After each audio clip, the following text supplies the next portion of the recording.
ॐ ऐं दुर्गां शिवं शान्तिकरीं ब्रह्मणीं ब्रह्मणोऽप्यां सर्वलोकपुनोतीं च पुनामामि सदा शिवां मङ्गलं शोभनं शुद्धं निष्कलं परमङ्गलं विश्वेश्वरीं विश्वमातां चण्डिकां प्रणमामहम् सर्वं देवमयीं देवीं सर्वलोकभयापहम् ब्रह्मेशो विष्णुनमितं प्रणमामि सदा बिन्धस्तां बिन्धनीलं दिव्यस्थाननिवासिनीं योगिनीं योगजननीं चण्डिकां प्रणमामहम् ईशानमातरं देवविश्वरी विश्वप्रियां प्रणतोऽस्मि सदा दुर्गा संसारवातारिणीं इदं पठति शस्त्रं सिन्वादुवापि च नरो मुक्त सर्वपापभ्यो मोचते दुर्गायुष्यः। ॐ आयुर्देहि यशो देहि भाग्यं भगवती देहि मे पुत्रां देहि धनं देहि सर्वान् कामश्च देहि मे प्रचण्डे पुत्रदे नित्यं सुप्रीति शिरोनायिके कुलोत्पत्तिकरे चक्रे जयं देहि नमोस्तुते। रुद्रचण्डी प्रचण्ड सायिषी प्रचण्ड बलशालिनी रक्षमां सर्वतो देवी विश्वेश्वरी नमस्तुते। दुर्गे तारिणी दुर्गे तं सर्वाशुभानिवारिणीं धर्मार्थ मोक्षदे देवी नित्यं मे वरदा भव। दुर्गे दुर्गे महाभागे ताइमां शङ्करे प्रिये महिषासिंहमदोमत्ते प्रणतोऽस्मि प्रसीद मे। हरो पापं हरो क्लेशं हरो शोकं हरात्मकं हरो रोगं हरो क्षोभं हरो मारि हरि प्रिय। নমস্কার দর্শক বন্ধু, পণ্ডিতজি ভিগুশ্রী জাতক বলছি। 31শে মে পর্যন্ত শুক্র মীন রাশিতে অবস্থান করবে এবং শুক্র এবং বৃহস্পতির বর্তমানে ক্ষেত্র বিনিময় যোগ চলছে। ক্ষেত্র বিনিময় যোগে কে আমরা বলি জ্যোতিষশাস্ত্র অনুযায়ী রাজ্য। কারণ জ্যোতিষশাস্ত্র অনুযায়ী যদি কোনো জাতক জাতিকার জীবনে একাধিক রাজযোগ থাকে, সে সমস্ত জাতক জাতিকার জীবনে নানাবিধ সাফল্য পায়। গ্রহগত অনেক রাজযোগের সৃষ্টি করে, অর্থাৎ যে সমস্ত গ্রহগত যোগগুলোকে আমরা বলি, যেমন ভাগ্যপতি কর্মপতি রাজযোগ, চতুর্থপতি দশমপতি, চতুর্থপতি নবমপতি, ভাগ্যপতি দ্বিতীয়পতি, ভাগ্যপতি চতুর্থপতি, নানানভাবে কিন্তু গ্রহরা যখন অবস্থান স্বরূপ কিন্তু রাজযোগের সৃষ্টি করে। সে সমস্ত রাজযোগগুলোতে দেখা যায় সেই সমস্ত জাতক জাতিকারা নানাবিধ সাফল্য পান। তারা হচ্ছে তাদের অনুকূল গ্রহের দশা অন্তর্দশা বা গোচরে। ঠিক তেমনি আমরা আরো অনেক রাজযোগ দেখি জন্মছকে। সেগুলো হচ্ছে দেখা যায় যে বিভিন্নভাবে গ্রহদের দৃষ্টি বিনিময় যোগ, একতর যোগ, অথবা নিজভঙ্গ রাজযোগ, বিপরীত রাজযোগ, বহু প্রকারের যোগ আছে। বহু প্রকারের যোগ কিন্তু একটি রাশিচক্রে থাকতে পারে এবং যত বেশি রাজযোগে আবদ্ধ হবে একটি জন্ম চার্টে, সেই জাতক জাতিকার জীবনে কিন্তু প্রভূত সাফল্য পেয়ে থাকেন। তেমনি ক্ষেত্র বিনিময় যোগ, অর্থাৎ একটি গ্রহের সাথে আরেকটি গ্রহের যে ক্ষেত্রের বিনিময় হচ্ছে, সেটাকেও কিন্তু আমরা মহারাজযোগ বলতে পারি। অর্থাৎ শুভ গ্রহের সাথে শুভ গ্রহের যদি ক্ষেত্র বিনিময় হয়, সেক্ষেত্রে কিন্তু সেই জাতক জাতিকার সাফল্য আসে। আমরা অনেক সময় অনেক চার্ট অর্থাৎ জন্ম ছক বিচারকালে দেখি যে একাধিক ক্ষেত্র বিনিময় যোগও থাকে। অর্থাৎ যেমন বৃহস্পতি শুক্র বা বৃহস্পতি বা শনি বুধ, নানান দিক থেকে কিন্তু অর্থাৎ একাধিক রাজযোগ থাকে বা একাধিক ক্ষেত্র বিনিময় যোগও থাকে। সে 2টো হতে পারে, 3টে হতে পারে, ক্ষেত্র বিনিময় যোগ থাকে। অর্থাৎ যত বেশি ক্ষেত্র বিনিময় যোগ থাকবে একটি জাতক জাতিকার জন্ম চার্টে, তার জীবনে তত বেশি সাফল্য আসে। অর্থাৎ শুভ গ্রহের সাথে শুভ গ্রহের যদি কখনো ক্ষেত্র বিনিময় যোগ হয়, সেই জাতক জাতিকা কিন্তু সর্বাপেক্ষা সাফল্য বেশি পান। বা শুভ গ্রহের সঙ্গে যদি অশুভ গ্রহের অনেক ক্ষেত্রে ক্ষেত্র বিনিময় যোগ হয়, সেক্ষেত্রেও সাফল্য আসে। অশুভ গ্রহের সাথে অশুভ গ্রহের ক্ষেত্র বিনিময় যোগের ক্ষেত্রে সাফল্য একটু কম আসে।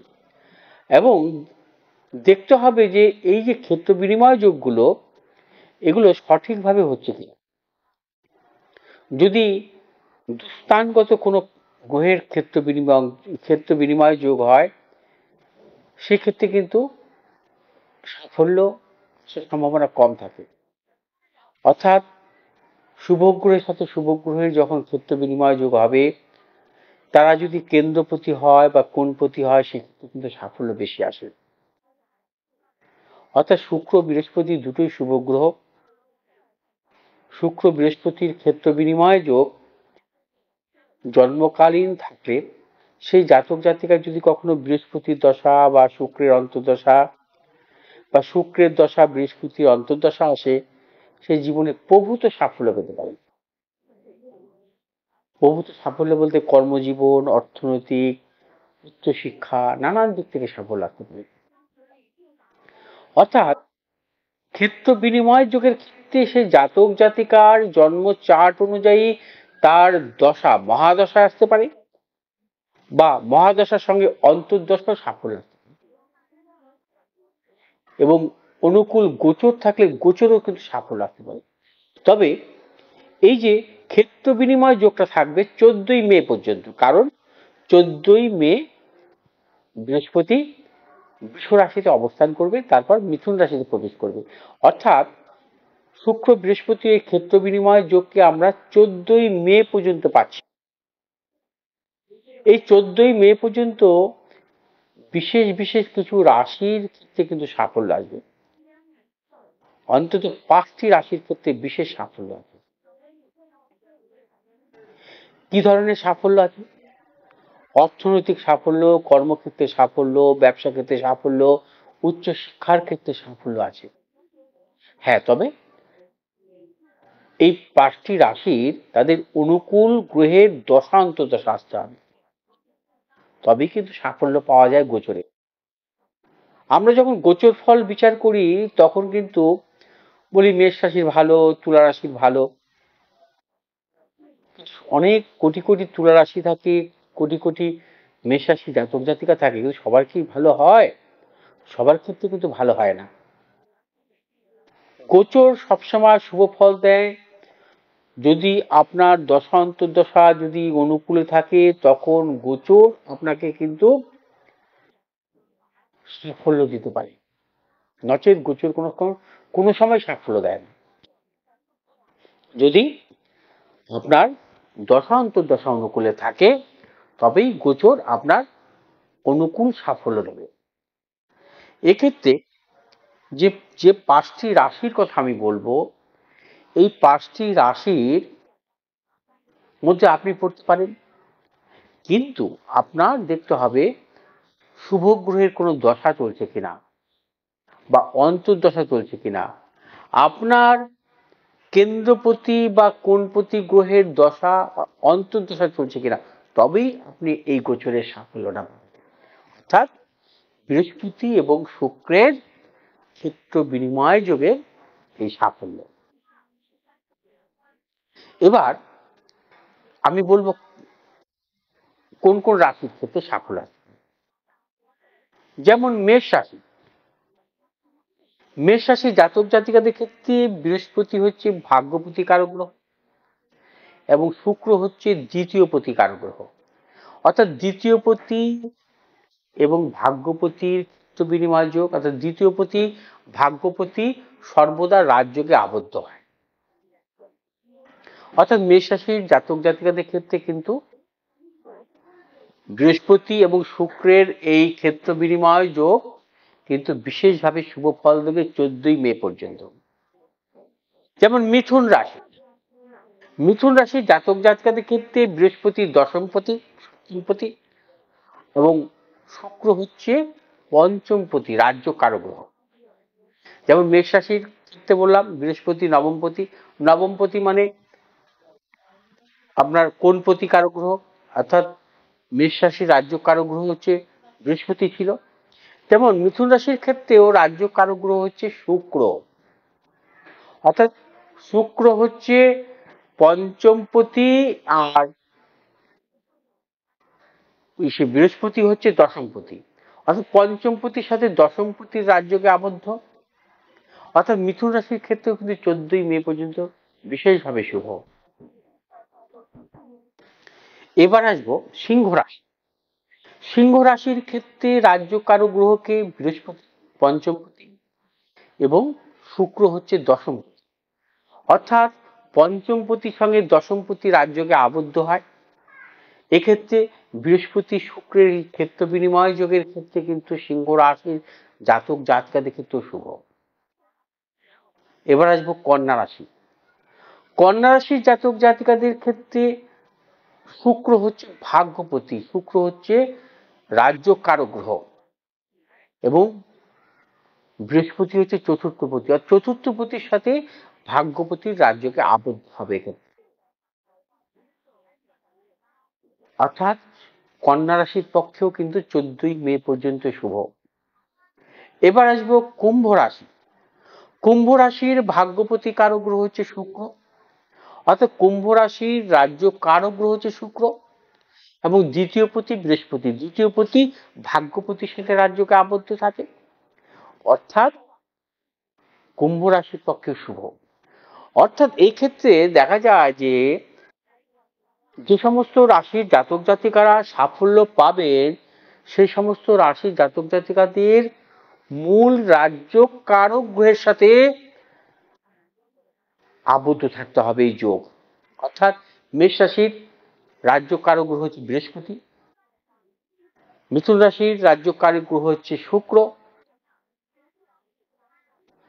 এবং সিংহ রাশির রাজ্য কারক গ্রহ হচ্ছে বৃহস্পতি, কন্যা রাশির রাজ্য কারক গ্রহ হচ্ছে শুক্র, কুম্ভ রাশির রাজ্য কারক গ্রহ হচ্ছে শুক্র। অর্থাৎ মেষ, মিথুন, সিংহ, কন্যা, কুম্ভ এই 5টি রাশির জাতক জাতিকাদের ক্ষেত্রে কিন্তু আগামী 14ই মে পর্যন্ত সর্বক্ষেত্রে সাফল্য। তবে আরেকবার বলবো, যদি আপনাদের অনুকূল গ্রহের দশান্তর্দশা থাকে তাহলে আপনারা কর্মজনিত, অর্থনৈতিক, উচ্চশিক্ষা, ব্যবসাজনিত সর্বক্ষেত্রে সাফল্য পাবেন এবং নিশ্চিতভাবে সাফল্য পাবেন। যদি কোনো মেষ রাশির জাতক জাতিকার